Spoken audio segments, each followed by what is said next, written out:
Pega na tua mão a palavra do Senhor. Vamos começar mais uma série de mensagens especiais. Abre comigo na carta de Paulo aos Romanos.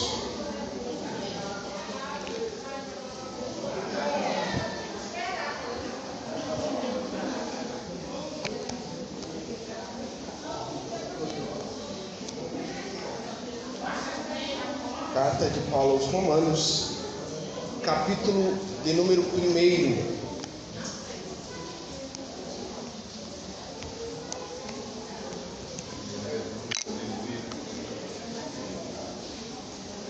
O texto que nós vamos ler nessa manhã é o que deu início à reforma protestante. Romanos, capítulo 1. Versículo de número 16, foi estopim ao que nós conhecemos hoje como a igreja cristã protestante. A carta de Romanos, ela não é só especial por causa disso, ela é conhecida como a carta magma do Evangelho. É como se Paulo tivesse usado todo o dom que Deus deu para ele na carta de Romanos, falando sobre salvação, sobre consumação, sobre redenção, sobre a graça, sobre a perdão dos pecados, sobre crer em Deus. A carta de Romanos é uma carta que eu posso dizer para você, meu irmão, minha irmã, é obrigatório o cristão ler e aprender, porque ela tem muito da nossa fé cristã aqui, e para a gente entender quem é Deus, quem é o Senhor. Amém? Romanos, capítulo 1, versículo de número 16, diz assim a palavra: porquanto não me envergonho do Evangelho, porque é o poder de Deus para a salvação de todo aquele que nele crê, primeiro do judeu, assim como do grego, visto que a justiça de Deus se revela no Evangelho, uma justiça que do princípio ao fim é pela fé. Diga, pela fé. Como está escrito, o justo viverá pela fé. Repita comigo: o justo viverá pela fé. Feche seus olhos. Como eu disse, hoje é uma manhã de colocar a nossa fé em ação. Orar é uma grande ferramenta do cristão, mas orar é uma ação de fé. Orar um Deus que está milhares e milhares de distâncias de nós, que os nossos olhos carnais não podem ver, mas que mesmo assim, pela fé nós acreditamos que enquanto oramos, as ondas sonoras saem da nossa boca, saem do lugar que nós estamos, passa a atmosfera, os céus, e chega diante do trono de Deus. Orar é mostrar para Deus: eu tenho fé que o Senhor está me ouvindo. Por isso hoje nós oramos: Pai querido e Deus eterno, teu povo veio hoje com a palavra aberta mais uma vez. Nós abrimos a Bíblia para que ela fale conosco, Senhor. A Bíblia nessa casa de oração não é um livro fechado, é um livro aberto. E nós te pedimos, Pai, que através dela hoje o Senhor possa falar conosco. Ministra a nossa vida, Senhor, com grandiosidade e poder. Nós vamos sair daqui, Senhor, carregados pela Tua glória. É o que eu te peço, te agradeço. Amém. Amém. Você pode aplaudir bem forte o Senhor Jesus. Glória a Deus.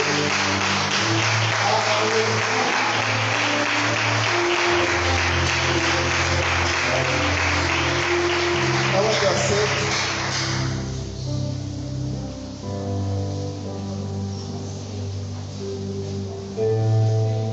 O justo viverá pela fé. A mensagem de hoje, das 5 solas da reforma, são 5 pilares da igreja cristã. Nós temos o costume de falar e fazer essa separação entre pentecostal e reformado. Tem essa divisão. No grosso modo, entende-se que o pentecostal é aquele que atribui o uso dos dons até hoje, que os dons estão ativos. E na grande maioria os reformados têm uma ressalva sobre isso, e muitos deles acreditam que os dons do Espírito foram distribuídos para o começo da igreja e que depois cessaram. Era uma forma de Deus trazer o poder para que o Evangelho fosse pregado.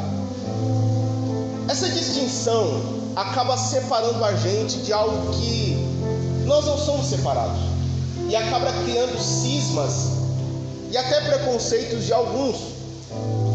Muitos reformados têm os cristãos pentecostais como pessoas que deixam seus instintos se aflorarem e até as suas emoções, quanto muitos pentecostais também dizem que o reformado é o crente gelado, não abre a boca nem para dar glória a Deus.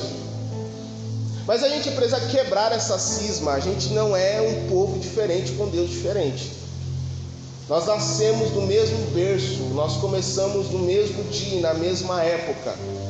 A gente precisa entender que daquilo que não fere a ortodoxia, aquilo que não fere as escrituras, aquilo que às vezes é até diferenças de pensamentos, mas que não ferem a doutrina santa de Deus, nós precisamos sentar e conversar. Eu começo essa palavra com isso para você, mano. Antes de julgar alguém, principalmente um crente genuíno, sente com ele e converse. Mesmo que ele não seja alguém como um pentecostal como você, sente e converse com ele, porque nós somos irmãos em Cristo Jesus. Na Bíblia teve dois homens que só não se pegaram porque eles eram muito crentes. Um era Pedro e o outro era Paulo. Um queria pregar só para os judeus, Pedro, e Paulo queria pregar para os gentios, para as outras nações. Isso foi motivo dos dois, no começo, quase saíram no tapa. Eles fizeram um concílio chamado Concílio de Jerusalém. Eles quase saíram no tapa. Pedro e Paulo ficaram muitos anos sem se falar, até que um dia eles entenderam que cada um dos dois eram extremamente importantes à obra de Deus. Amém? Então começa essa mensagem assim. Hoje eu venho falar sobre fé. Amém? Das 5 solas da reforma, esses 5 pilares, a fé é sola fide, do latim sola somente, só a fé. Só a fé nos ensina que nós, cristãos, servos de Deus, precisamos viver pela fé. O justo vive pela fé. O justo é salvo pela fé. Fé em um Cristo totalmente poderoso, único e majestoso. Só que seria leviano da minha parte dizer que a reforma protestante começou simplesmente em Martinho Lutero. Ele foi o estopim. É mais ou menos assim, é uma casa cheia de dinamite, que só faltava o isqueiro, mas que já tinha gente olhando, querendo botar fogo na lenha. Um dos primeiros homens que começou a ver que tinha coisa errada foi um inglês chamado John Wycliffe. Porque até aquele momento a grande igreja era a igreja católica apostólica romana. Amém, igreja? Era a grande igreja. E a igreja apostólica romana começou num berço cristão. Começa por causa de Cristo e seus discípulos. Por mais que Jesus não começou religião alguma, ele é a própria religião. Jesus é a própria religião. Religião é ligar o homem a Deus. Jesus é a nossa religião. Amém? Jesus é a nossa. Então ele não começou nenhuma religião, ele é a religião. Mas a igreja católica começa por causa de Cristo e os seus discípulos. E durante as semanas eu vou entrar mais nesse assunto. Conforme foi passando o tempo, o que começou até bem começou a andar mal das pernas. Não porque a igreja foi enfraquecendo, pelo contrário. A igreja católica, por volta de 1200, 1300, era enorme, gigante. Era igreja espalhada por todo o mundo. Então não era fraqueza de riquezas, pelo contrário. O Papa naquela época, ele tinha poder até político de dizer se um rei podia ou não podia exercer. Ele conseguia manobrar as coisas. O Papa era um homem de poder, não só religioso, mas também político. Então a igreja católica estava crescendo cada vez mais.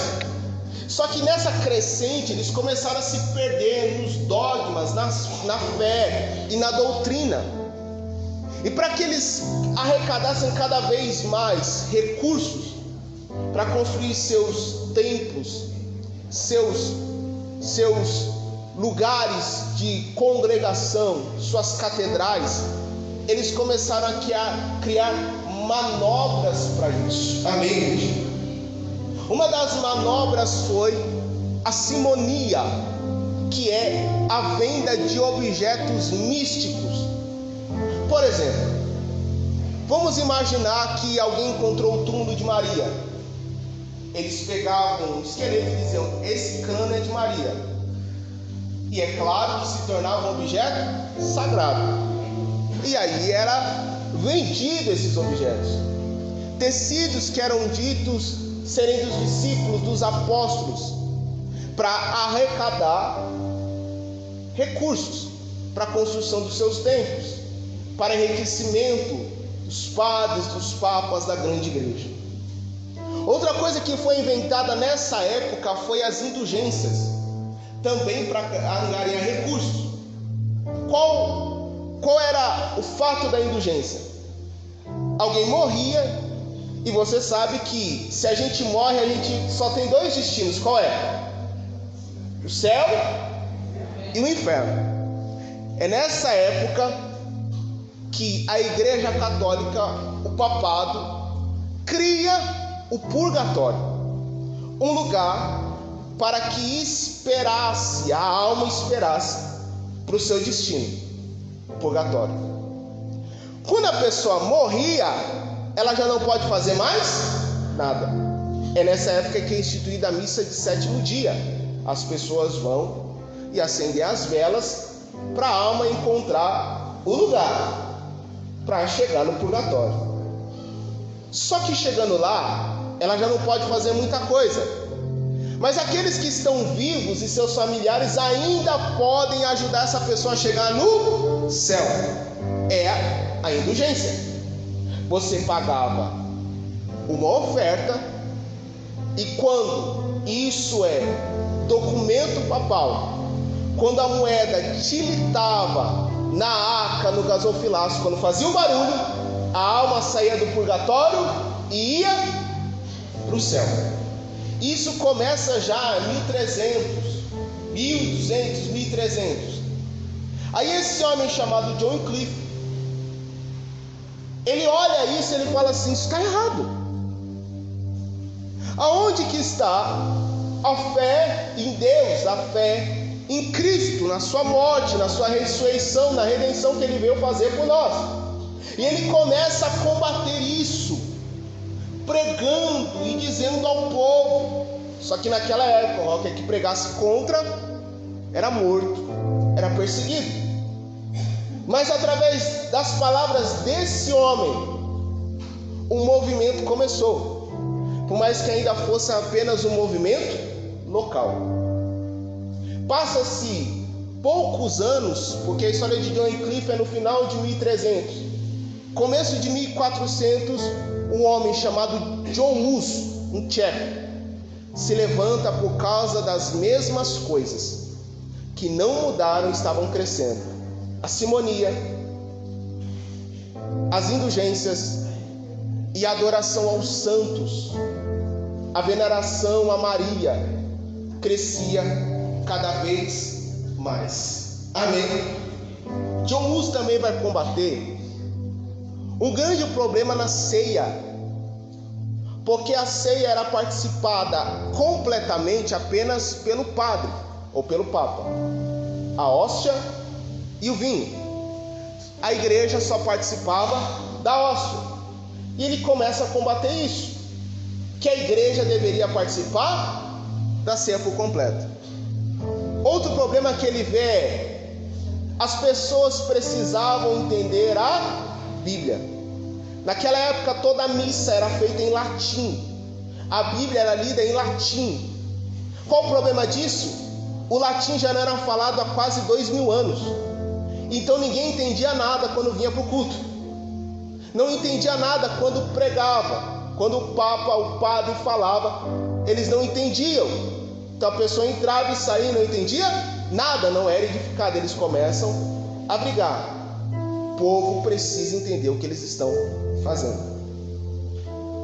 O final da vida de John Hus é queimado por causa do que ele pregou, do que ele falou. Ele é colocado para ser queimado vivo. Quando esse homem está morrendo, ele vai nos dar um ensinamento. Quando o corpo dele começa a queimar, esse homem que era conhecido como o pregador, o ganso, que gritava para todos ouvirem o que ele tinha para falar, ele começa a cantar salmos, enquanto o corpo dele está sendo dilacerado pelas chamas. E é atribuída a ele uma frase, que ele disse o seguinte: hoje, 1415, dia 8 de julho de 1415, vocês matam um ganso, mas daqui a 100 anos nascerá um cisne que vocês não vão conseguir matar. 100 anos depois da morte dele, um homem chamado Martinho Lutero se levanta com as mesmas contradições. Mas o que pega Martinho Lutero é as indulgências, porque as indulgências tinham algo crasso, um problema crasso. Qual era esse problema? Para que vale o sangue de Jesus, se quando eu morro eu ainda tenho que pagar para chegar no céu? E aquilo começou a consumir Martinho Lutero, corroer Martinho Lutero, destruir ele por dentro. Por quê? Porque peraí, se Jesus morreu para me salvar, quando eu morrer, ainda praticando toda a fé, todos os dogmas e doutrinas, eu ainda vou precisar de alguém mais na terra para que eu chegue no céu. Aí um dia ele abriu a Bíblia, e aqui eu digo e sempre falo para você, irmão, a Bíblia é a verdade que liberta. Não adianta, você não vai conseguir ser livre se você não abrir as Escrituras. Se essa Bíblia que você tem, ela só vale como enfeite, irmão, não vai adiantar de nada. A palavra de Deus liberta a nossa alma, o nosso coração, o nosso entendimento. Enquanto ele está lendo, ele abre o livro de Romanos, capítulo 1, versículo 16. E ao ler, ele então encontra o texto: o justo viverá pela fé. É o mesmo texto que está em Abacuque 2,4. Paulo, ele está repetindo. É por isso que ele diz, como está escrito, o justo viverá pela fé. Abacuque 2,4. Quando ele lê aquilo, salta, está tudo errado. A gente está caminhando para um caminho errado. A nossa fé já não está em Cristo, a nossa fé está em coisas. A nossa fé está no lugar errado. Martinho Lutero se levanta no ano de 1517, na frente do castelo de Wittenberg, na Alemanha, antiga Genebra, se eu não me engano. E ele começa a cravar as 95 teses contra o que a Igreja Católica estava fazendo. E ao contrário do que muita gente diz ou até pensa, Martinho Lutero nunca quis sair da igreja católica. Aí a ideia dele era ajeitar as coisas e arrumar o que está errado. Se a igreja católica tivesse ouvido Martinho Lutero, hoje você era um católico apostólico romano. Ele nunca quis sair da igreja, dividir a igreja. O problema é que a igreja não quis ouvi-lo. Tentaram persegui-lo, tentaram matá-lo, tentaram calar Martinho Lutero. Só que toda vez que queriam calar ele, ele falava assim: eu me calo se vocês provarem na Bíblia que eu estou errado. E até hoje nunca provaram na Bíblia que ele estava errado. A partir daquela época, então há a cisão e a igreja luterana é criada. Mas o resto da história eu vou contar a partir de semana que vem. A gente viu aqui a introdução dessa história, como começou com esses dois homens que provocaram um dia Martinho Lutero a fazer o que era certo. Depois das 95 teses, ele firma, já sendo a reforma protestante concreta, 5 solas. Uma delas, sola fide, só a fé. A gente precisa entender nessa manhã o que é fé. Porque a gente tem no imaginário popular que fé é acreditar que algo bom vai acontecer independente de algo ruim estar acontecendo. É isso, não é? Na maioria das vezes, o que a gente entende quando a gente fala por fé, ou você diz assim, eu tenho fé, é que aquilo que de ruim está acontecendo vai melhorar, porque eu tenho fé. Fé não é simplesmente isso, e eu poderia dizer que nem perto disso. Fé é confiar em algo ou em alguém. Isso é fé. É quando eu confio em algo ou em alguém. Ou seja, fé não é simplesmente saber que as coisas vão dar certo. Fé é quando eu acredito em Deus, independente do final do resultado. Eu confio nele. Quando nós vamos para o texto original da Bíblia, a palavra que é traduzida principalmente no Velho Testamento para fé é emuná. Emuná é firmeza, confiar, se agarrar em algo, se estabelecer em algo, ter estabilidade. É isso que é fé, é firmeza em algo. É como se você está num rio e você está prestes a se afogar. Aí passam uma madeira. O que você vai fazer? Você vai se agarrar nela e você não vai soltar. Isso é fé. É eu me agarrar em Deus. Mas fé não é só isso. Como eu disse, fé é confiar em Deus. Fé é eu acreditar mesmo que eu não esteja vendo. Por exemplo, se eu pular daqui lá na mira da Silene, eu vou cair aonde? No colo da Silene. A fé é isso. Eu estou andando aqui, Deus falar assim, pula. Selma, eu vou cair, pula. E eu pular e Deus fazer uma escada ali onde está a Silene e eu não cair nela. Isso é fé. Pastor, mas eu não estou vendo escada nenhuma, nem eu. Mas isso é fé. É um Pedro que sabe que se ele pisar na água ele vai cair. Mas ele disse, se o Senhor disser para eu ir, eu vou. E quando Jesus disse, vem, ele sai e aquilo que é líquido se torna plano, firme para ele andar. Isso é fé. Confiar em Deus. Abre comigo livro de Hebreus, capítulo 11.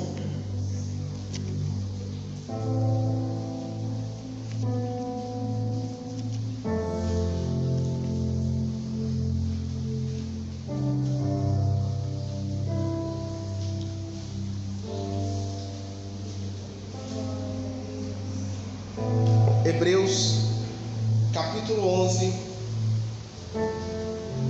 versículo de número 1, texto também muito conhecido sobre fé,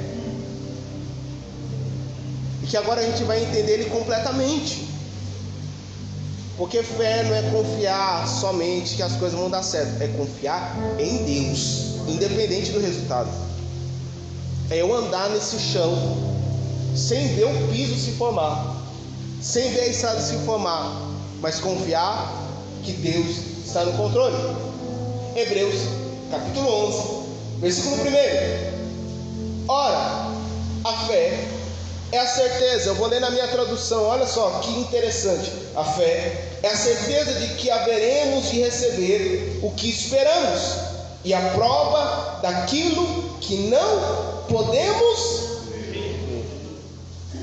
Fé é confiar em Deus, que eu estou esperando algo e que esse algo pode vir a acontecer, porque eu confio em Deus, mesmo sem conseguir.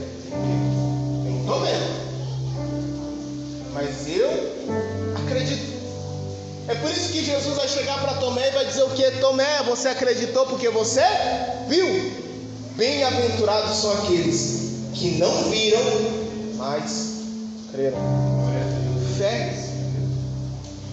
Fé em acreditar em Deus, fé em acreditar no Senhor. Vai comigo no livro de 1 Coríntios,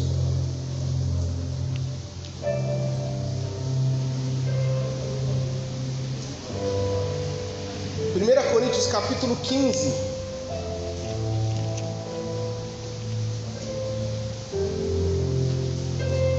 Olha porque é importante a gente entender que a fé é um pilar da nossa vida cristã, porque só mediante a fé é que você aceitou Jesus na tua vida.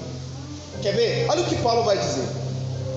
Primeira carta aos Coríntios, capítulo 15, versículo 17. E se Cristo não ressuscitou, a vossa fé para nada serve, e continuais a viver em vossos pecados. Aonde a nossa fé está firmada? Que Jesus ressuscitou. Porque se Jesus não ressuscitou, acabou a igreja, acabou o povo de Deus.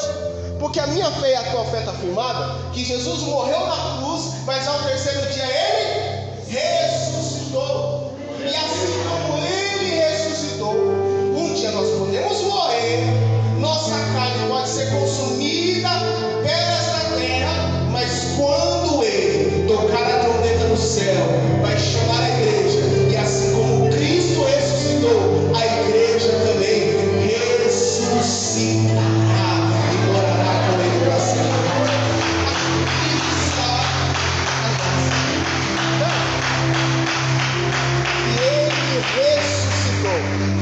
E se Ele ressuscitou, vai lá comigo, 2 Coríntios, capítulo 5,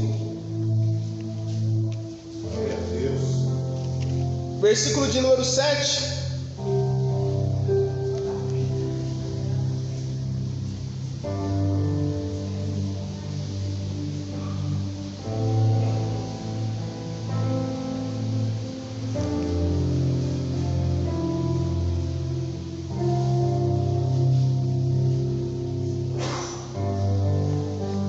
Capítulo 5, versículo 7 de 2 Coríntios. Pois vivemos por fé e não por vista. Sendo assim, caminhamos em confiança e preferimos estar ausentes deste corpo, para estarmos completamente presentes com o Senhor. Ou seja, a nossa fé está em que Cristo ressuscitou. Assim nós ressuscitaremos e moraremos com Ele. Morada eterna e vida eterna. Esse é o fundamento da nossa fé. Se a fé é o fundamento, esse é o fundamento da nossa fé. Que Ele ressuscitou, assim nós ressuscitaremos, se cremos nele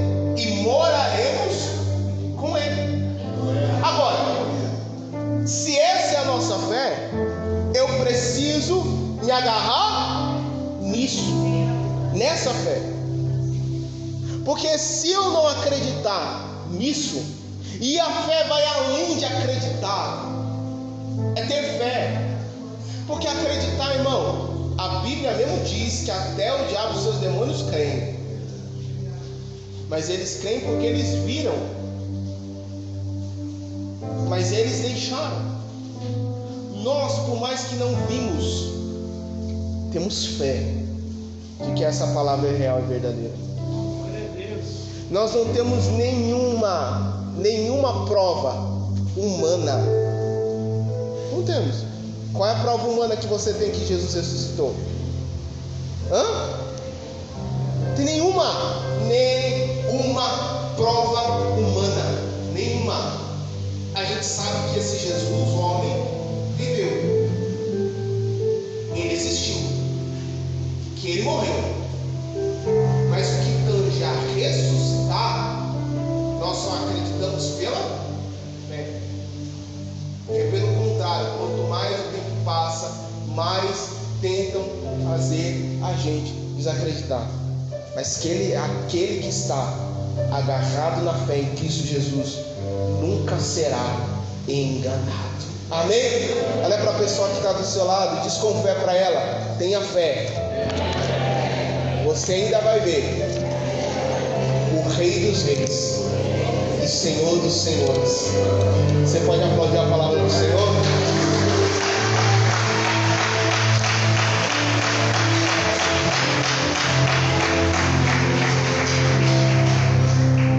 Pastor, mas tudo bem. Mas diga para mim, pastor, conte o grande mistério. Como faz para ter fé? Romanos, abre comigo. Romanos, capítulo de número 10.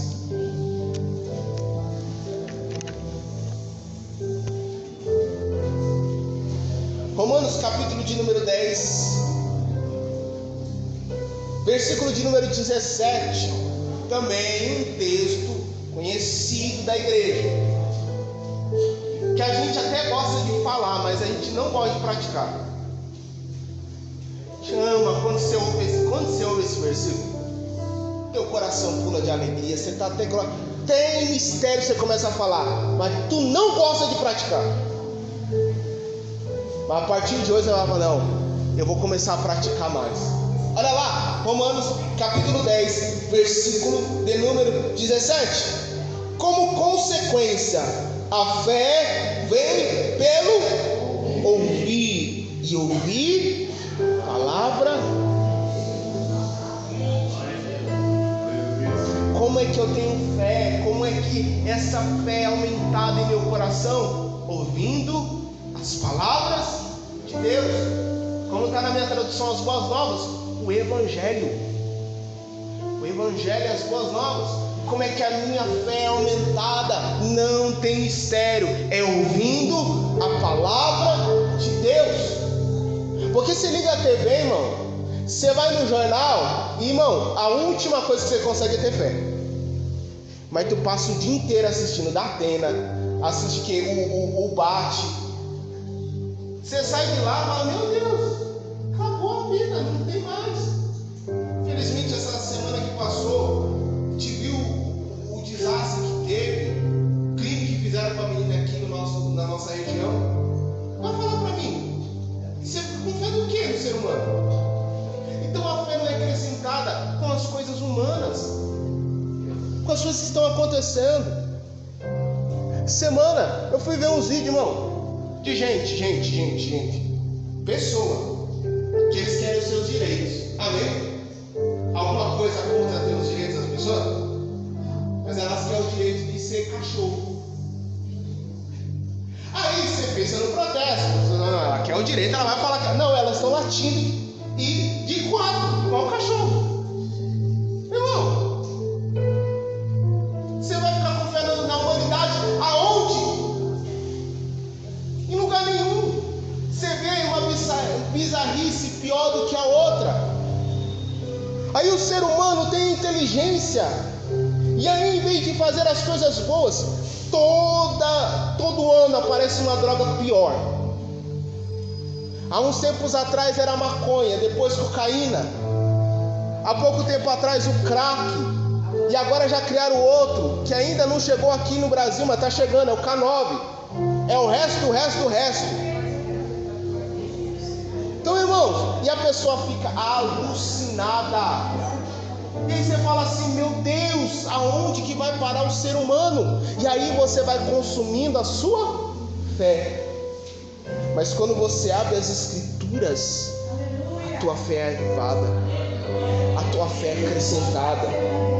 Porque a palavra de Deus diz assim, Jesus no sermão profético da grande tribulação do fim dos tempos, Mateus 24, é mister que todas essas coisas aconteçam.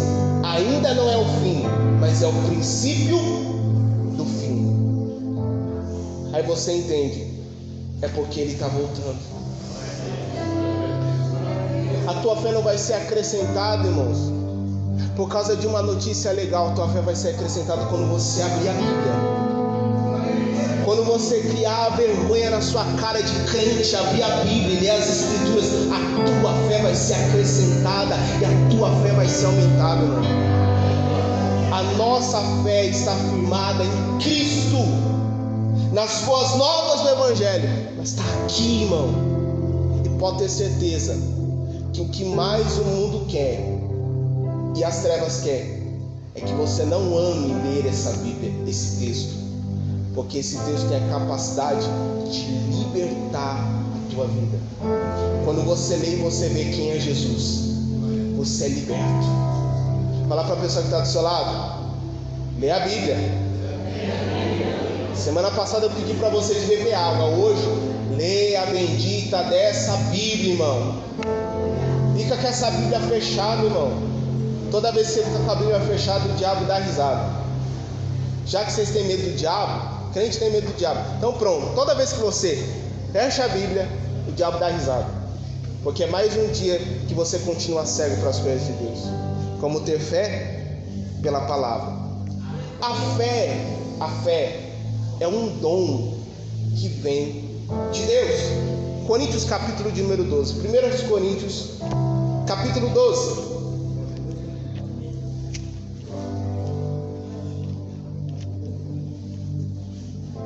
É por isso, irmão, que eu gosto de fazer você ler a Bíblia, irmão. O meu intuito aqui é fazer você se tornar um apaixonado pela Bíblia. É por isso que eu abro versículo, capítulo, eu leio, eu mostro. Eu quero que você se apaixone por esse texto, por essa palavra. A palavra revelada que veio do alto. 1 Coríntios capítulo de número 12.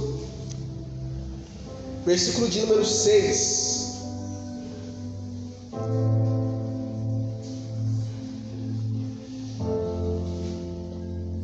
Diz assim: e há diversas maneiras de atuação, mas é o mesmo Deus quem efetua tudo em todos. A cada um, contudo, é concedida a manifestação do Espírito, com a finalidade de que todos sejam beneficiados. Pelo Espírito, um é dada a palavra de sabedoria, a outro, pelo mesmo Espírito, a palavra do conhecimento, a outro, pelo mesmo Espírito, é otorgada a fé.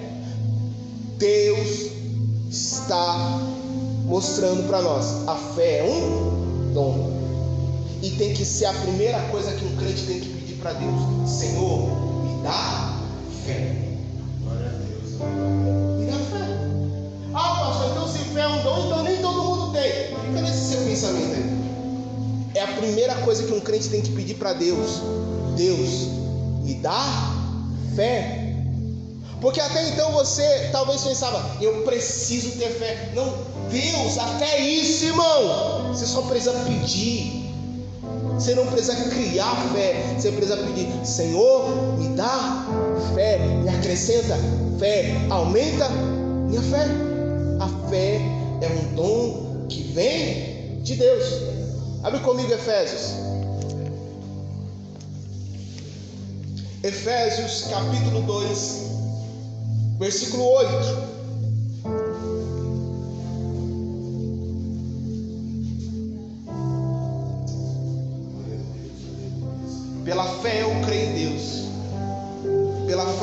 creio no Senhor.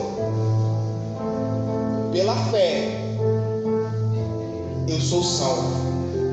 Porque a minha fé não está em algo, a minha fé está em Deus. Então é pela fé que nós somos salvos. Se você entende fé errado, você vai entender isso daqui errado.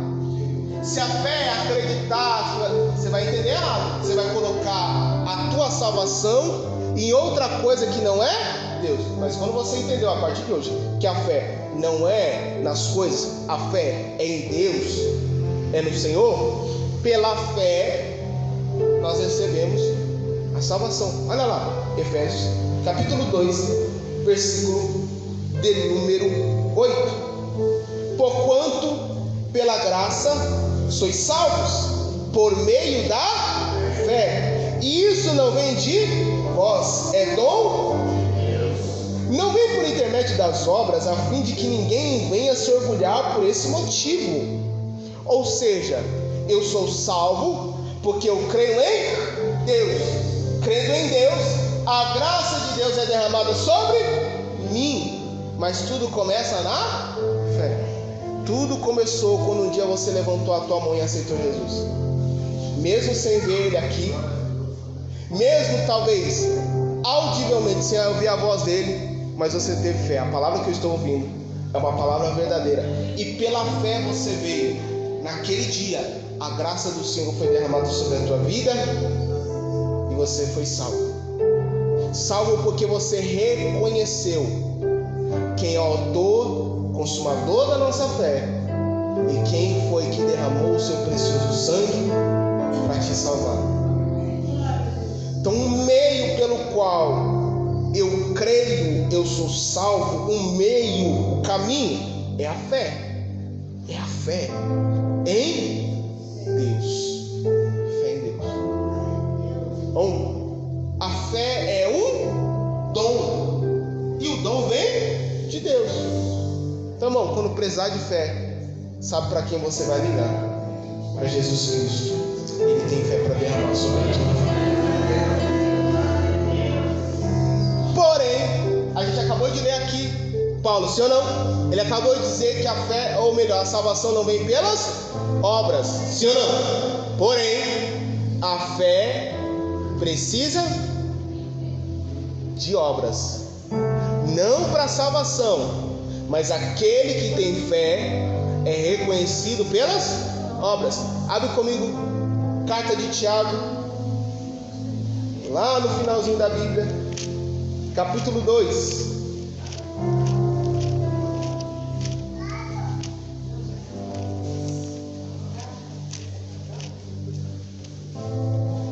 Carta de Tiago, capítulo 2, versículo 14.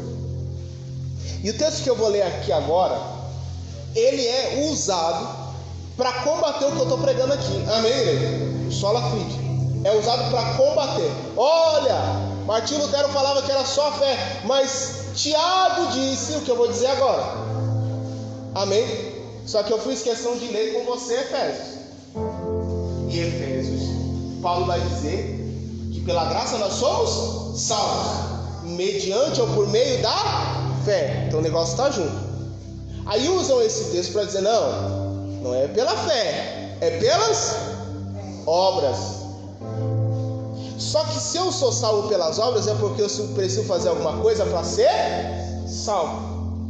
E aí entra tudo aquilo que eu preguei para vocês lá no começo: indulgência, simonia, penitência. Eu preciso fazer alguma coisa para permanecer salvo, para pagar os meus pecados.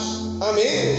Porque olha lá, capítulo 2, a partir do versículo de número 14, eu vou ler alguns versículos para a gente entender. Vai dizer assim: de que adianta, meus irmãos, alguém proclamar a sua fé se não tem obras?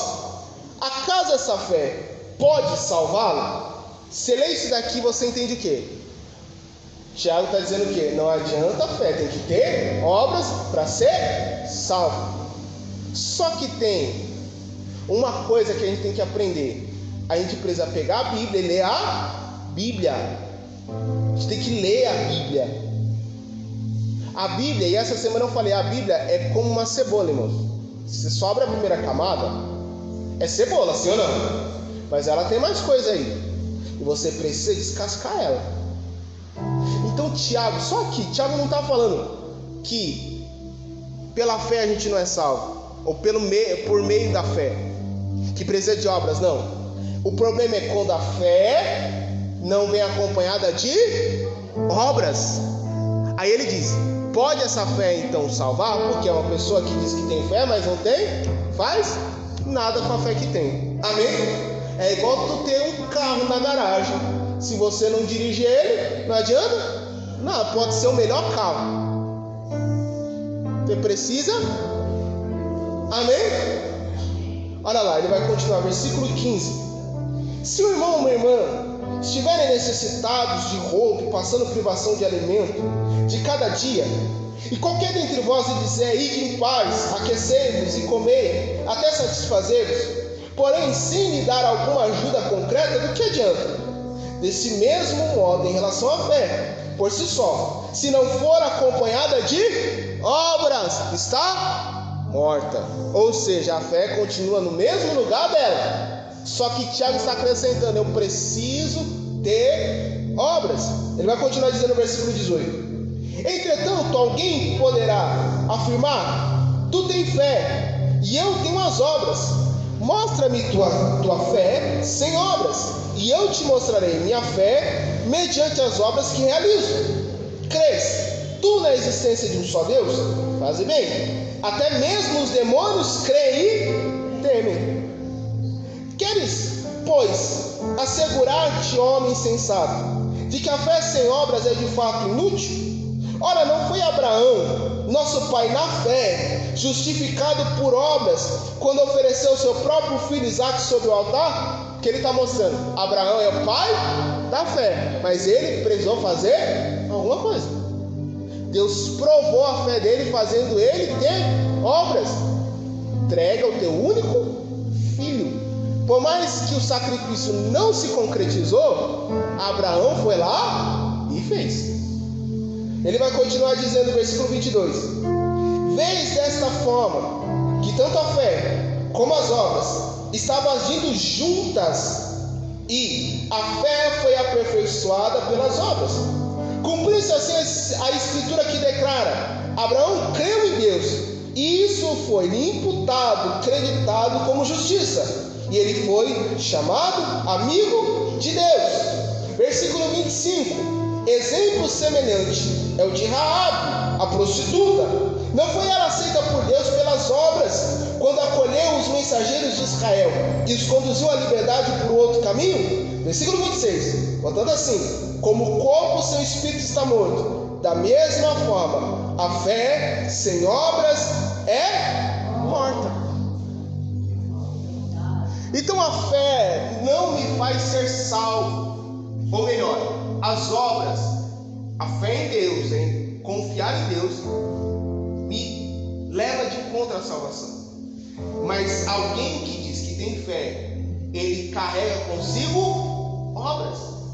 Porque é impossível alguém ter fé em Deus e não fazer nada com isso, e não ter obra nenhuma, e não ter feito nada, e não ter esboçado esta fé através das suas obras, de mudança de vida, de mudança de pensamento, de agir e ser como Cristo foi, mesmo na sua natureza humana, ser como Cristo foi, alguém que faz, alguém que realiza alguma coisa com a fé que recebeu. É impossível um cristão que diz que tem fé em Cristo não pregar a palavra. Não, pastor, quem prega a palavra é o pastor. Você também. Quando Jesus disse lá, ide por todo mundo e pregai o evangelho, você acha que eu vou conseguir sozinho, irmão? Sou um só. Você tem o dom da fé. Você foi liberto, você foi salvo, porque você ouviu. Obra. Você pode nunca subir no altar para pregar, irmão. Mas talvez da mesma forma que pessoas são salvas nesse lugar, se você prega a palavra e aquela pessoa aceita Cristo, irmão, é obra tua.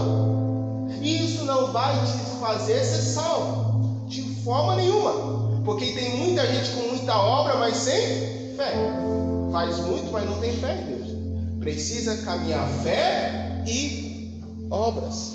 Fé e obras precisam caminhar juntas. Alguém que serve a Deus tem realizações. Lembra de Elias? Por que Elias está sendo perseguido? Porque ele realizara coisas. Ele fez coisas. Enquanto o povo não queria adorar a Deus, ele disse assim: não chove mais até vocês entenderem que só o Senhor é Deus. Ele faz realizações, ele tem obras. Isso não vai salvar ele, mas vai garantir a ele que ele tem fé. Pastor, como eu sei que eu tenho fé? Se as tuas obras estão acontecendo. Até lá no céu, irmãos, quando Jesus chegar, quando a gente chegar lá, a gente vai receber um galardão, um presente, por causa das nossas obras. Mas nem isso me faz pensar que pelas obras eu serei salvo. Mas eu sei que sou salvo quando as minhas obras revelam na fé de quem eu tenho. Amém? Penúltimo assunto para a gente terminar. Hebreus capítulo de número 11, versículo de número 6. Textinho também que você ama, você conhece de cor. Quando o pastor fala, você dá glória a Deus. Olha o que vai dizer Hebreus capítulo 11, versículo de número 6. Em verdade, sem fé é impossível agradar a Deus. Sem fé é impossível agradar a Deus. Fé em quem? Deus. Sem a fé é impossível agradar a Deus. Você quer agradar a Deus como? Pastor, eu quero agradar a Deus nisso, naquilo. Não, tenha fé em Deus. Tenha fé no Senhor. Tenha fé que Ele é suficiente na tua vida. Tenha fé que Ele é tudo que você precisa. Tenha fé que Ele é Deus poderoso e Deus majestoso para te ajudar nas piores situações da tua vida. Tenha fé de que mesmo passando por provações e por desertos, Ele continua com você. Tenha fé de que você nunca poderia chegar no céu, mas por causa do sangue de Jesus, você um dia chegará na glória do céu. Tenha fé. Quando você tem fé em Deus, você agrada a Deus. Deus fica feliz com você quando você tem fé nele. Último texto. Abre comigo Romanos 10 de novo.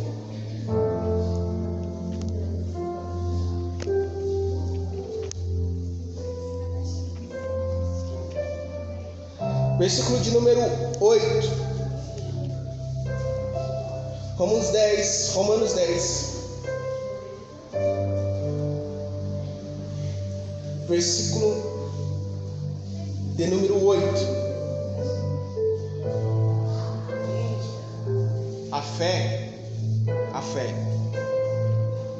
é confiar plenamente em Deus.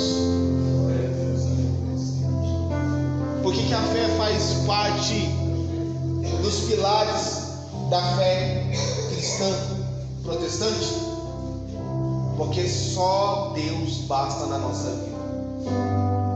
Acreditar nele, confiar nele, é o que basta na minha vida e na tua vida. Romanos 10, versículo 8. Mas o que ela diz? A palavra está bem próxima de ti, na tua boca e no teu coração. Ou seja, a palavra da fé que estamos pregando. Se com a tua boca confessares que Jesus é o Senhor e creres em teu coração que Deus o ressuscitou dentre os mortos, será salvo. Acreditar, confiar. Abre comigo 1 João capítulo de número 4. 1 João, capítulo 4.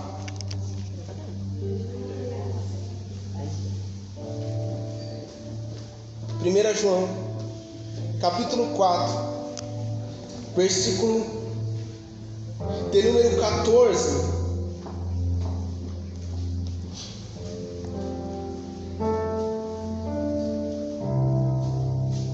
Não é o Evangelho de João, hein, irmão? É a carta lá no finalzinho da Bíblia. 1 João, capítulo 4, versículo de número 14, diz assim: E vimos e testemunhamos que o Pai enviou o seu Filho para ser o Salvador do mundo. Se alguém confessa publicamente que Jesus é o Filho de Deus, permanece nele e ele em... Eu termino a palavra. Fé é confiar no nosso Deus. Por isso a gente foi chamado para viver por fé e não por vista. Quando eu vivo só e eu só acredito quando eu vejo alguma coisa, isso não é fé. Pastor, é algum problema de eu orar, apresentar a Deus algo, ou usar, por exemplo, um azeite que foi consagrado? Não tem problema nenhum, irmão. Só que eu preciso que você entenda que aquilo não tem poder. O que tem poder é o Deus que você está orando. Porque senão a gente coloca a nossa fé no objeto e esquece do Deus que tem poder. Eu não tenho problema nenhum e uso, porque eu tenho fé. Mas eu tenho fé em Deus, no meu Deus, no meu Senhor, no teu Deus. Confiar nele, que às vezes ele vai usar ferramentas assim, que ele vai usar estratégias para a nossa vida assim, mas quando eu não tiver essas coisas, ele continua sendo Deus. Paulo e Silas não precisaram de uma igreja, nem para orar a Deus, nem para ver o poder de Deus. Eles estavam dentro de uma cadeia presos, mas eles disseram assim: tem dois, dá para a gente louvar. Eles abriram a boca deles e a cadeia foi quebrada, porque eles tiveram fé. Que a gente possa sair dessa manhã entendendo: eu tenho fé em Deus, mas fé verdadeira e genuína, como centurião. Senhor, só libera a palavra. Não, eu vou lá, não precisa, Senhor, não sou digno de receber na minha casa, mas libera a palavra, é suficiente. Quando o Senhor liberou a palavra, quando ele chegou lá, o servo dele estava curado. Jesus trabalha de diversas maneiras. Para a filha de Jairo, ele foi lá, estendeu a mão e falou: menina, levanta. Mas é como ele quer fazer, do jeito que ele quer fazer. Para um servo, ele só diz assim: seja curado. Para outro, ele faz barro, lodo e coloca no olho. Para um leproso, ele vai, toca e diz: você vai ser limpo. Para outros reis, ele diz: vai, se mostra ao sacerdote, e a cura acontece. Fé em entender que Deus vai trabalhar do jeito que ele quer, não é do meu jeito. Não é eu que pego na mão de Jesus e diz assim: Senhor, anda comigo, vou pisar aqui, vem comigo. Não. É o Senhor que vai à frente, dizendo assim: confia em mim, filho. Pisa, porque eu estou na sua frente. Vai com fé, porque eu estou preparando o caminho para você. Aleluia. Você pode aplaudir o Senhor?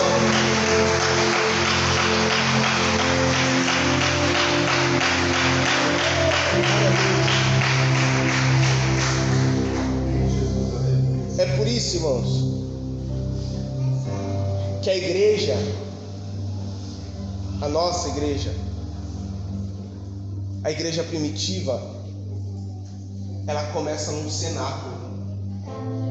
O cenáculo era um lugar reservado, era um segundo andar de qualquer lugar.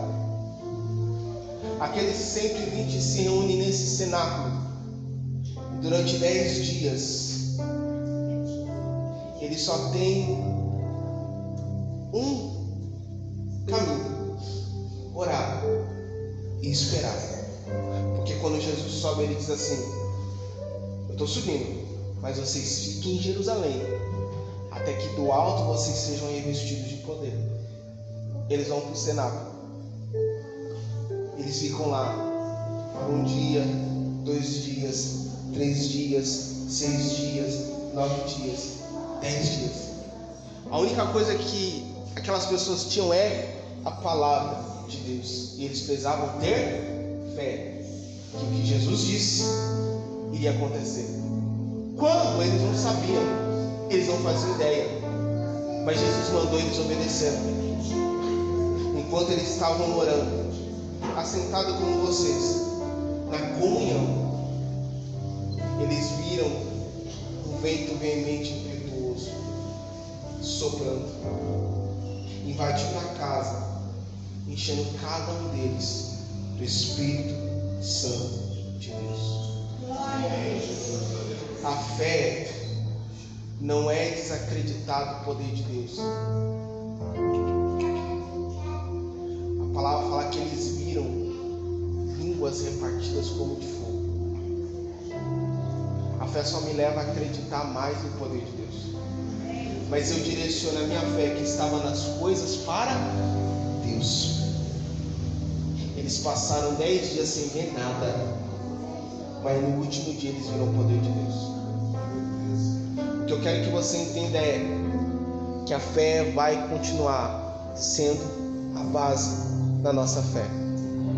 Não que as coisas vão melhorar.